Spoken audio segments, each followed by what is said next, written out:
अस्सलाम वालेकुम एवरीवन, कैसे हैं आप सब लोग। मैं उम्मीद करती हूँ सब ठीक ठाक होंगे, मज़े में होंगे। अल्लाह पाक सबको अपने घरों में खुश रखे, आबाद रखे, आमीन सुम्मा आमीन। हम भी अल्हम्दुलिल्लाह से बिल्कुल ठीक ठाक हैं। तो आज मैं आप लोगों के साथ अपनी फ्राइडे किचन की रूटीन शेयर करूँगी। आज मैं बनाऊँगी स्टिकी विंग्स। उसके लिए मैंने 1 kg विंग्स निकाल दिए थे। उनको मैंने नमक वाले पानी में 2 घंटे के लिए सोख करके रख दिया था। नमक वाले पानी में आपने लाजमी सोख करके रखना है, ताकि उसमें जितना भी ये ब्लड वगैरह होता है ना, ये निकल जाता है। तो फिर जब आप इसको फ्राई करते हैं, मैं तो वैसे एयर फ्राई करूँगी, तो जो ब्लड है ना वो निकलता नहीं है। अब ये जो विंग्स है ना, ये फुल विंग्स थी, तो इन विंग्स को मैं 2 पीसेस में डिवाइड कर दूँगी। ये मेरा यूज़फुल सा टूल है, टेमो से छुरी शार्प करने वाला। जब मेरी छुरी शार्प नहीं होती ना, मुझे ज़रा भी मज़ा नहीं आता कुकिंग करने का। और मैं हर साल ना पाकिस्तान से ना तकरीबन कम से कम मैं 4 से 5 छुरियाँ लेकर आती थी, क्योंकि शुरू में वो शार्प होती है, यूज़ करने के बाद फिर ख़राब हो जाती हैं। लेकिन अब ये वाला टूल आ गया, तो मेरी पुरानी छुरियाँ भी मैंने वैसे ही ट्राई करने के लिए शार्प की थी, बहुत ज़्यादा शार्प हो गई थी। अब ये वाली छुरी मुझे बहुत अच्छी लगती थी। ये जो है ना, सब्ज़ी भी ठीक से नहीं काटती थी, लेकिन शार्प करने के बाद ना अब ये चिकन भी काट रही है, तो मुझे बहुत ज़्यादा खुशी हो रही है। अच्छा जी, तो आपने जो है ना, ये जो जितनी भी विंग्स है ना, इनको 2 पीसेस में डिवाइड कर देना है। पहले मैंने इरादा किया था जो बहुत ज़्यादा स्मॉल विंग है उसको मैं डिवाइड नहीं करती, लेकिन बाद में मैंने सबको डिवाइड कर दिया था। कटिंग के बाद अब मैं पैड ड्राई करूँगी। विंग्स वैसे मैंने इसका पानी निकाला हुआ था, लेकिन स्टिल इसमें थोड़ा सा मॉइस्चर था, तो उसके लिए मैंने एक पेपर टॉवल लिया है और उससे मैं इसे अच्छे से ड्राई कर दूँगी। ये वाला पेपर टॉवल भी मैंने टेमो से ऑर्डर किया था। ये जो नॉर्मल पेपर टॉवल होता है ना, उससे थोड़ा सा सख्त होता है, जल्दी फटता नहीं है। तो बस मैंने 2 पीसेस ये लेके इसे हल्का सा पैड ड्राई किया था, तो इसमें एक्स्ट्रा जितना भी मॉइस्चर था ना विंग्स में, वो सारा निकल गया है। ये निकालना मस्ट है। अगर आप ये नहीं करेंगे तो जो हम मसाला बनाएंगे ना, वो अच्छे से स्टिक नहीं होगा इसके ऊपर। तो मैंने विंग्स को ड्राई कर दिया था। अब हम इसका मसाला बनाएंगे। मसाला मैं डायरेक्टली विंग्स के ऊपर नहीं डालूंगी, मैं एक अलग बाउल में सेपरेटली मिक्स करूंगी, उसके बाद डालूंगी। पेपरिका पाउडर मैंने लिया है 1 टेबल स्पून। फिर मैंने इसमें कायन पेपर डाला है, ये बहुत ज़्यादा स्पाइसी सॉस होती है, तो ये मैंने थोड़ी डाली है। फिर मैंने इसमें गार्लिक पाउडर डाला है 1 टेबल स्पून, और एंड में मैंने इसमें नमक डाल दिया है। नमक और मसाले आप अपने हिसाब से एडजस्ट करना। अब अगर आपके पास गार्लिक पाउडर नहीं है तो आप गार्लिक का पेस्ट भी यूज़ कर सकती हैं। फिर मैंने इसमें बेकिंग सोडा डाला है 1/2 टीस्पून। अब इन सारे मसालों को आपने अच्छे से मिक्स करना है। अब हम इसे कोट करेंगे विंग्स के ऊपर। ये जो बेकिंग सोडा मैंने डाला है ना, ये अगर आप ऐड करेंगे ना, जो विंग्स है ना, वो एक्स्ट्रा क्रिस्पी बनती हैं। अगर आप ऐड नहीं करना चाहते तो आप स्किप भी कर सकते हैं। आधा मसाला मैंने डाला है, मैंने इसे मिक्स करने की कोशिश की तो ये नहीं मिक्स हो रहा था, तो फिर मैंने ग्लव लगा के हाथों से इसको अच्छे से मिक्स किया है। मसाला इवनली कोट होना चाहिए विंग्स के ऊपर। मैंने डायरेक्टली इसलिए विंग्स के ऊपर मसाला नहीं डाला, फिर इस तरह होता है ना कि कुछ विंग्स पे गार्लिक पाउडर ज़्यादा लग जाता है, कुछ विंग्स पे पेपरिका पाउडर ज़्यादा लग जाता है, इसलिए मैंने सेपरेटली मिक्स किया है, उसके बाद विंग्स के ऊपर लगाया है। आपने इसे अच्छे से कवर करना है। अब मैं जो तरीका बता रही हूँ ना, मैंने एयर फ्राई करना है इन विंग्स को।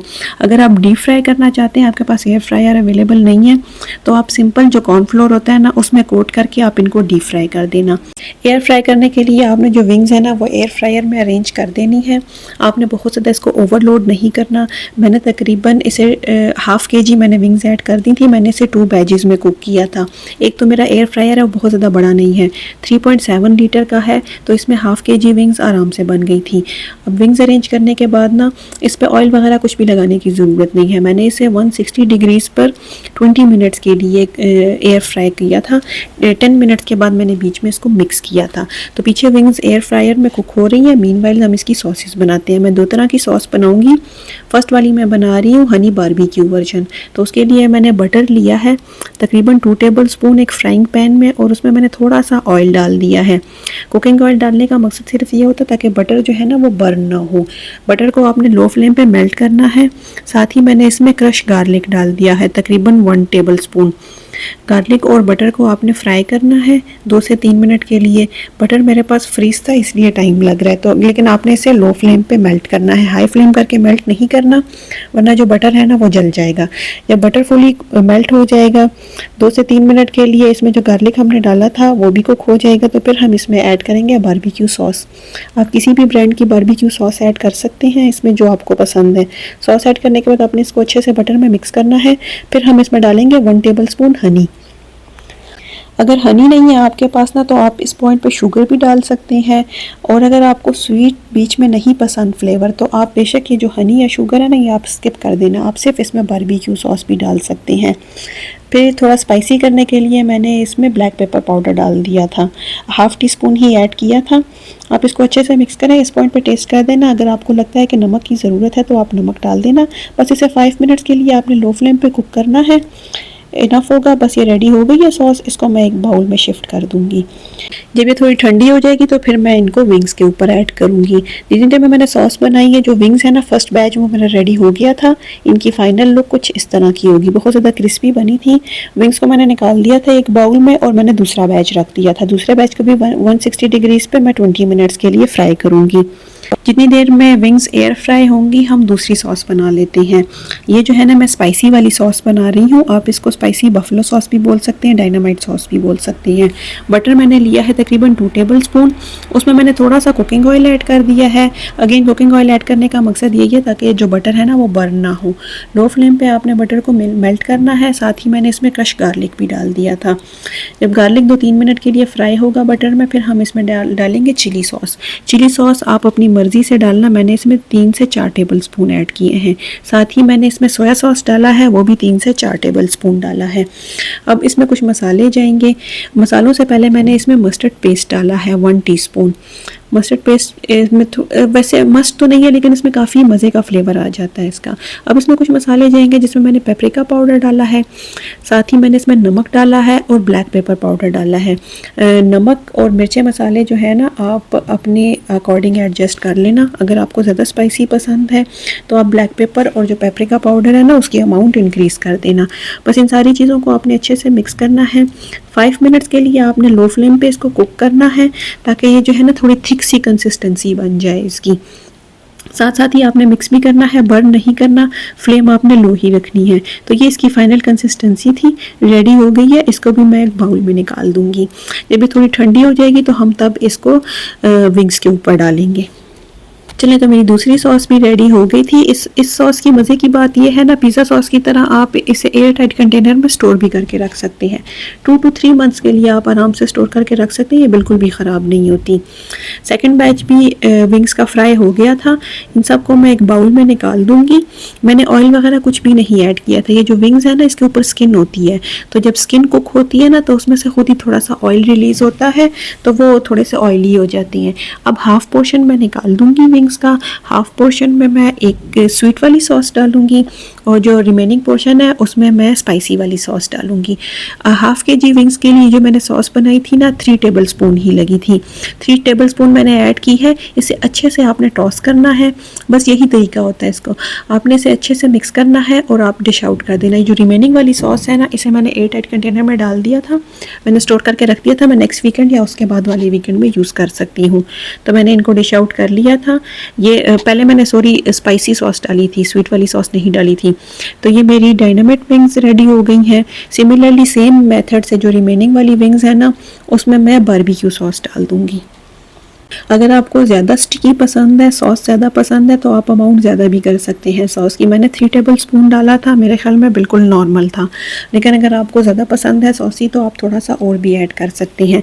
सेकंड बैच में मैं डाल दूँगी जो स्वीट बारबेक्यू सॉस मैंने बनाई थी, वो मैंने ऐड कर दी है। रिमेनिंग जो है वो मैंने एयर टाइट कंटेनर में डाल दिया था, उसको मैंने फ्रिज में रख दिया था। अब इसको भी आपने अच्छे से टॉस करना है। जब सारी विंग्स कवर हो जाएंगी सॉस में, तो आप इनको डिश आउट कर देना।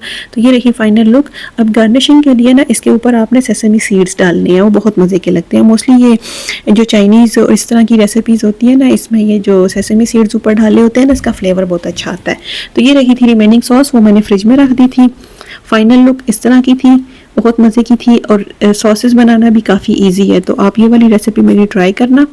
इंजॉय किया था हमने। उसके बाद फिर डिनर का टाइम हो गया था, तो मैं अगेन किचन में आ गई थी। आज डिनर में मैं बनाऊंगी वेजिटेबल स्पैगेटी। वैसे तो मेरा इरादा था वेजिटेबल स्पैगेटी बनाने का, लेकिन फिर हस्बैंड ने मुंह बना लिया था, तो फिर मैंने चिकन वेजिटेबल स्पैगेटी बना ली थी। तो मैंने थोड़ा सा चिकन भी ऐड कर लिया था। सब्ज़ी मैंने निकाल के रख दी थी। कलरफुल बेल पेपर्स और कैरेट्स और जो भी मेरे पास अवेलेबल थी ना, जो हम ये चाइनीज़ रेसिपीज़ में यूज़ करते हैं, तो मैंने उसे स्ट्रिप्स की फॉर्म में कट कर दिया था, क्योंकि मैं स्पैगेटी बना रही हूँ। स्पैगेटी तो नहीं, आप इसको चाउमीन भी बोल सकती हैं। मैं चाउमीन बना रही हूँ। तो तो यहाँ ये जो कलरफुल बेल पेपर्स होते हैं ना, ये सऊदी अरब में बहुत ज़्यादा मिलते हैं, हर टाइम अवेलेबल होते हैं। आप जहाँ से भी लेना, जहाँ से भी आप ग्रॉसरी करें, ये वाले बेल पेपर तो लाजमी होते हैं। तो ये जो 3 कलर के बेल पेपर्स होते हैं ना, ये मेरे फ्रिज में ऑल द टाइम अवेलेबल होते हैं। मैं हर वीक ग्रॉसरी करती हूँ और ये कलरफुल बेल पेपर्स मैं लाजमी लेकर आती हूँ। कटिंग मैंने ना इनकी स्ट्रिप्स की फॉर्म में की है, क्योंकि मैं जब भी स्पैगेटी बनाती हूँ, चाउमीन बनाती हूँ, नूडल्स वगैरह बनाती हूँ ना, तो मैं इनकी कटिंग ना ये स्ट्रिप्स की फॉर्म में कट करती हूँ। तो मैंने जितने भी मेरे पास वेजिटेबल्स थी कलरफुल, वो सारे के सारे हम कट कर लेंगे स्ट्रिप्स की फॉर्म में। ये जो चाइनीज़ रेसिपीज़ होती हैं ना, ये होती वैसे बहुत आसान है। इसमें जो सबसे मुश्किल सेक्शन होता है ना, वो होता है कटिंग वाला। अगर आप कटिंग कर लो ना, तो फिर आगे कुकिंग प्रोसेस बहुत इजी होता है, वो बहुत क्विकली हो जाता है। और मेरी तो छुरी भी शार्प हुई हुई है, मैंने टूल यूज़ किया है, तो मैंने इसकी कटिंग काफ़ी ईजीली कर दी थी। सारी चीज़ें मैंने कट कर दी थी। कटिंग के बाद ही जो है ना, मैं वो करती हूँ, कुकिंग स्टार्ट करती हूँ। मेरे पास ये कैबिज पड़ा हुआ था, मैंने कैबिज को भी स्ट्रिप्स की फॉर्म में कट कर दिया था। मैंने काफ़ी ज़्यादा कैबिज कट कर लिया था, मैंने सारा यूज़ नहीं किया था, बाकी मैंने रख दिया था। इसे मैंने बाद में सैलड में यूज़ किया था। और अगर मैं सैलड में ना यूज़ करूँ ना, तो मैं नेक्स्ट डे जब अपने लिए ऑमलेट बनाती हूँ ना, तो ये जो मेरे पास कटी हुई सब्जियाँ पड़ी होती है ना, मैं ये यूज़ कर लेती हूँ। तो मैं अपने ऑमलेट में कैबिज और ये जो शिमला मिर्च है ना, ये लाजमी डालती हूँ। अब कैरेट्स को मैं स्ट्रिप्स की फॉर्म में कट करने का मूड नहीं था, तो उसके लिए मैंने कटर निकाल दिया था। एक तो कद्दूकश वाला कटर होता है, उससे मेरे ख्याल में बहुत छोटे छोटे पीसेस बनकर निकलते हैं। ये दूसरा डिफरेंट कटर है, इसमें जब आप ये कैरेट्स को या कुकम्बर को कट करेंगे ना, तो ये बारीक बारीक स्ट्रिप्स की फॉर्म में कट जाता है। तो मैंने ये वाला कटर यूज़ किया था। ये वाला वैसे आप सैलेड्स के लिए भी यूज़ कर सकती हैं, काफ़ी मज़े के ना इसमें से ये कैरेट्स कट हो जाती हैं। तो कैरेट्स भी कट हो गई थी, सारी वेजिटेबल्स मेरी रेडी हो गई थी। एंड में थोड़ा सा ये जो टमाटो और चिलीज़ रह गई थी, मैं बाद में कट करूँगी। साथ ही मैंने इसमें तड़के के लिए तो हम गार्लिक यूज़ करते हैं, जिंजर गार्लिक का पेस्ट नहीं यूज़ कर सकते, तो मैंने गार्लिक को भी क्रश कर दिया था। बाकी कटिंग मैं बाद में करूँगी। पहले मैंने पास्ता बॉईल करने के लिए रख दिया था पानी। तो मैंने एक पतीले में लिया है ढेर सारा पानी, जिसमें मैंने कुकिंग ऑयल डाला है 2 टेबल स्पून। साथ ही मैंने इसमें नमक भी डाला है 2 टेबल स्पून। कुकिंग ऑयल इसमें डालना मस्ट होता है, क्योंकि जब पास्ता कुक हो जाता है ना, तो वो आपस में चिपकता नहीं है, इसलिए आप कुकिंग ऑयल लाजमी डाला करें। और नमक भी इसलिए डालते हैं ताकि पास्ता में ना अच्छा सा फ्लेवर चला जाए। जितनी देर में पानी बॉयल हो रहा है, मैंने सारी सब्जी कट कर दी थी रिमेनिंग। जब पानी में बॉयल आएगा ना, तो फिर हम इसमें ऐड करेंगे पास्ता। वो पेरेंटली तो मैं चाउमीन बना रही हूँ, लेकिन उसके लिए जो नूडल्स यूज़ होते हैं ना, वो बहुत जल्दी सॉगी हो जाती हैं। तो इसलिए मैं चाउमीन में भी प्रेफर करती हूँ ना कि मैं स्पैगेटी यूज़ करूँ। स्पैगेटी की शेप जल्दी ख़राब नहीं होती। तो जितने भी पैकेजेस होते हैं ना, इसके ऊपर टाइम मेंशन होता है। अब इस पैकेज के ऊपर 9 मिनट लिखा हुआ था, तो मैं इसको डाल दूँगी, कट नहीं करूँगी। पता नहीं स्पैगेटी कट करते हुए मुझे कुछ होता है, मैं कट नहीं करती। जब ये फुली बीच में कवर हो जाएगा ना पानी के, तो आपने टाइमर लगा देना है। मैंने 9 मिनट का टाइमर लगा दिया था। पैकेज के ऊपर जो टाइम लिखा होता है ना, अगर आप एग्जैक्टली वो टाइम फॉलो करें ना, तो आपको पास्ता चेक भी नहीं करना पड़ेगा, एग्जैक्टली उसी टाइम में कुक होता है। तो 9 मिनट के लिए मैं इसको कुक करूँगी।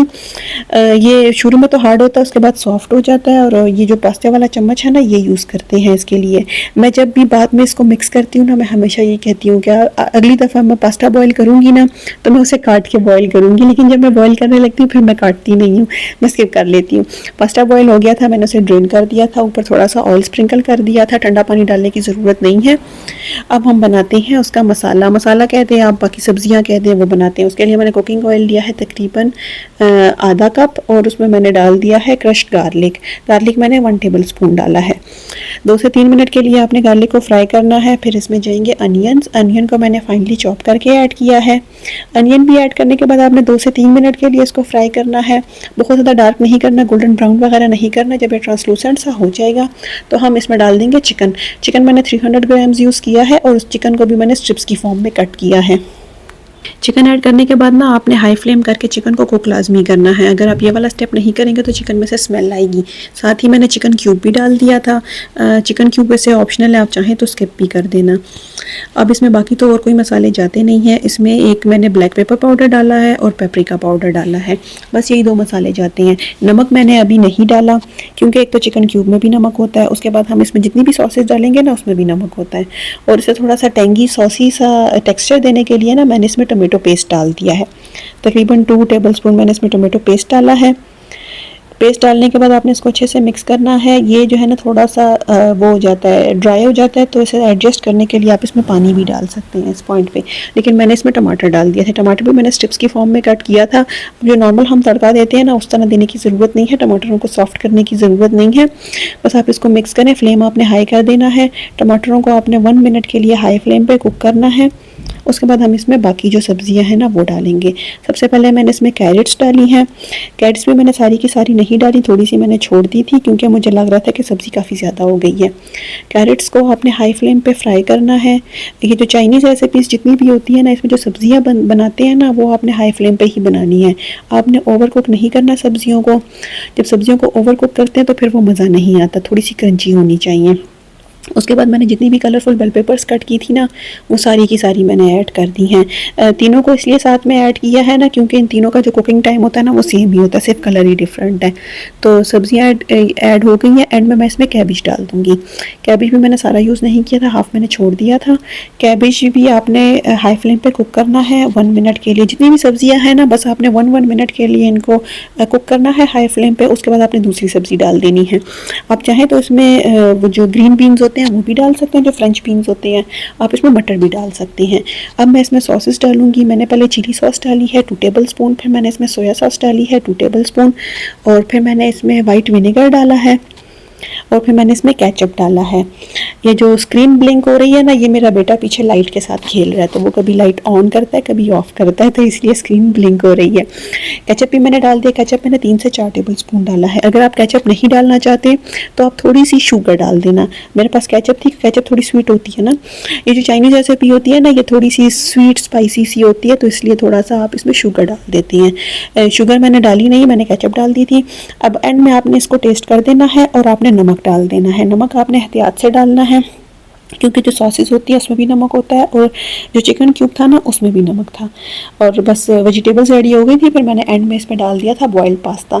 तो ये देखें ना कट करने की वजह से ना बहुत मुश्किल होती है इसको मिक्स करने में। मैं हर दफ़ा जब ये वाला पॉइंट आता है ना तो मैं कहती हूँ अगली दफ़ा ना मैं इसको लाजमी कट करके बॉयल करूँगी, लेकिन जब बॉयलिंग वाला टाइम आता है मैं बिल्कुल भी कट नहीं करती। बस आपने इसको अच्छे से मिक्स करना है। थोड़ी मुश्किल होगी लेकिन आपने इसे अच्छे से मिक्स करना है। फ्लेम आपने हाई कर देनी है। इसे 5 मिनट्स के लिए आपने मज़ीद कुक करना है।